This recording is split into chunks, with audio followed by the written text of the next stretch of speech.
All right, Bulldog, let's talk about why women cheat on you, okay? And why you keep on seeing the same pattern and how to stop it, how to break this pattern. Because I know there's a lot of guys that have had women cheat on them, and not just one, but multiple women. All right. And maybe it's not cheating. Maybe it's some other kind of behavior. You keep on getting to a relationship or keep on having women that do the same thing.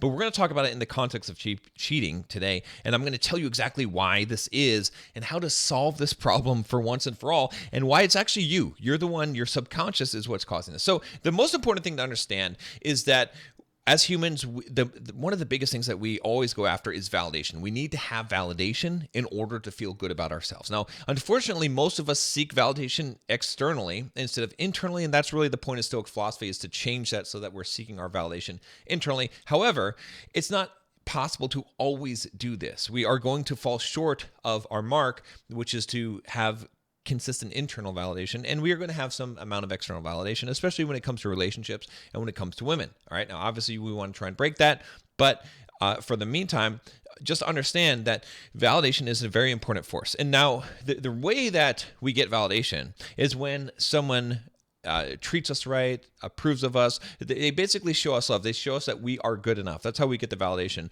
when they're sending us a signal that they're choosing us. All right, and not choosing someone else, okay? And so what ends up happening a lot of time is that we'll get into a situation where we will not get the validation that we want, and so we'll seek that validation even harder, and by seeking that validation, it makes us come across as needy and desperate, which ultimately makes you less attractive and makes it so that a woman is less likely to give you that validation and is more likely to reject you, all right? And so what happens is that when you start to feel this, and maybe even your let's say that your girlfriend cheats on you, you're going to want to now fix that and get that validation back. And for a lot of instances, the only way to get that validation back is to repeat the exact same scenario but have a different outcome, right? If we can get what we were missing the first time around, and this time it plays out differently, then it sort of validates that previous experience, right? If someone leaves us with that feeling like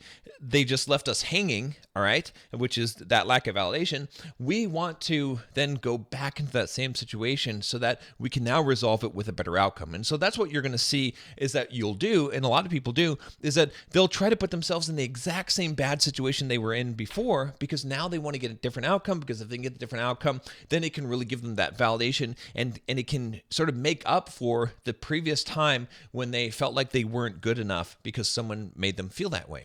And so what you'll find is that subconsciously, this isn't even happening at a conscious level, you're going to select exactly the same kind of woman who is likely to cheat on you again. Let's say that you've been cheated on, because you want to create that same scenario. I know it sounds really weird that you would want to do this, but subconsciously, this is what happens.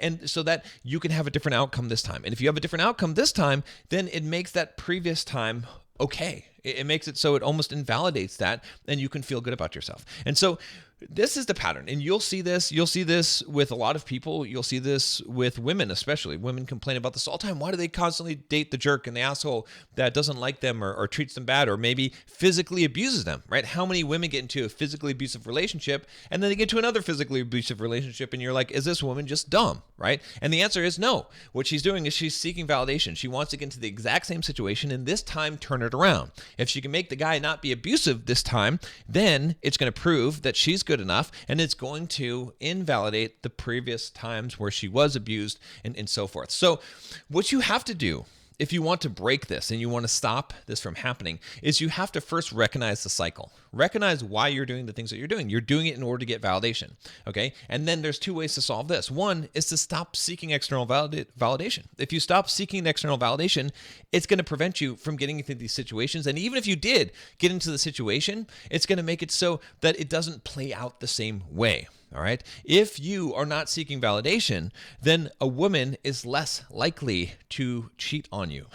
I know that seems really, really weird, but the reason why is because you won't tolerate disrespect and you won't tolerate the kind of behaviors that have to come before a woman gets to the point where she would cheat on you. No woman just cheats on you without disrespecting you first. Okay. I can pretty much promise you that, unless there's some kind of really crazy nymphomaniac sexual addiction type type of situation going on, in which case you should have seen that coming as well. All right. The second thing that you can do to break this is that you can recognize the actual pattern and then stop doing the pattern.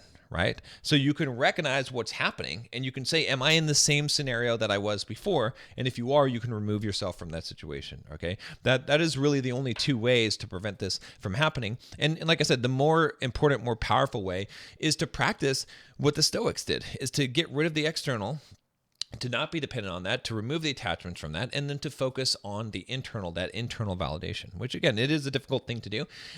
If you want some help with this, I do have a full Bulldog Mindset membership. I have the link down below. You can join that. And I've got a ton of lessons on there on psychology, on mindset, on Stoic philosophy, if you're interested in that, and dating and relationships and women.